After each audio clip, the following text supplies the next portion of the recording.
Hey guys, this episode is going to be about the tree savanna. The tree savanna is any tropical savanna biome which has a large number of trees that do not form a closed canopy, because if they form a closed canopy, it's a forest. And a savanna is characterized as open by definition. It's an open, shrubby, wooded, grassy area, and it will often have very few trees. That's called a grass savanna. However, sometimes it has a large number of trees while still not having a closed canopy. That's called a tree savanna. Now, I am making it dirt, but you'll see that I am going to make the ground into grass later because I made a mistake. If you want it to be realistic, you'd have to set up some sort of mod pack where it goes from grass to dirt, depending on whether it's the wet or dry season. In a savanna, the dry season is usually in the winter, but sometimes it's in the summer. That's very rare.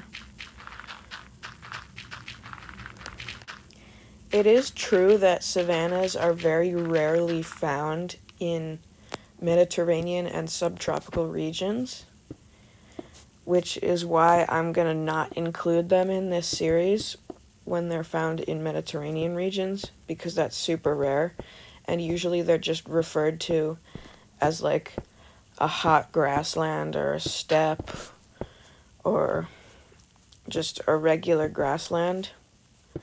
Now, savannas which have large elevation gradients will have dry riverbeds that fill up during the summer wet season. Since a tropical savanna has a very small temperature range throughout the year, it won't make that much of a difference whether the dry season is in the summer or the winter, especially near the equator, though in some of the closer to the temperate regions savannas, like in southern Florida and southern Brazil and all of those places, it can actually depend a lot, because when the wet season is in the winter, way less of the precipitation evaporates before it can be used by the plants, which means that forests can be found in much drier regions in summer dry season places. It's looking very barren, but I promise you it will not very soon.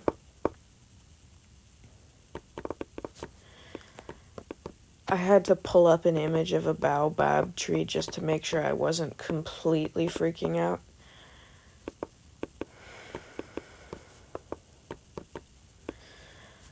Now, you'll find a lot of short shrubby trees in the savannas, but you also find some large trees in the tree savannas. Some savannas can be almost completely grassy. There's also a variant of savanna called a flooded savanna, which is essentially just a tropical marsh. It's any wetland which has almost no woody plants, but instead has almost all herbaceous, grassy plants that's found in the tropics or subtropics.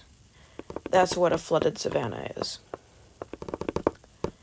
Flooded savannas attract a lot of water birds like flamingos and ibises. In fact, you can find them along the Nile River.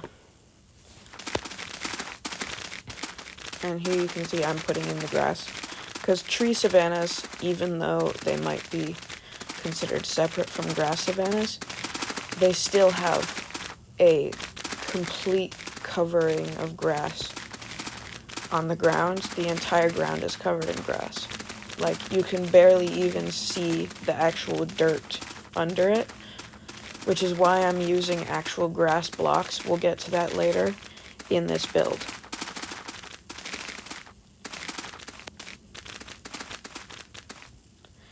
And a good thing to do is to go over it to make sure you didn't miss any areas.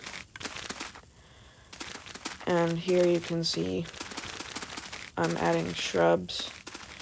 You should do shrubs of all leaf types except for mangrove and flowering azalea, and obviously the more exotic types like pale oak and whatever,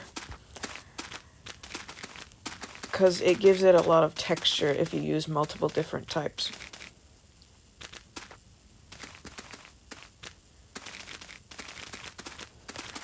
Savannas have really good soil for growing things most of the time. However, they often have like large herbivorous animals. There's also a really big dry season that I referred to earlier in the savanna, which is why it's it's a bad idea to try and grow crops in some of the drier parts of the savanna.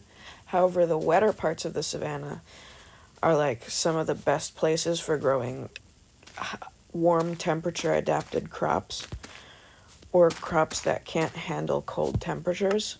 At least in the tropical savannas. Mediterranean savannas can rarely get kind of cold, but they barely even exist.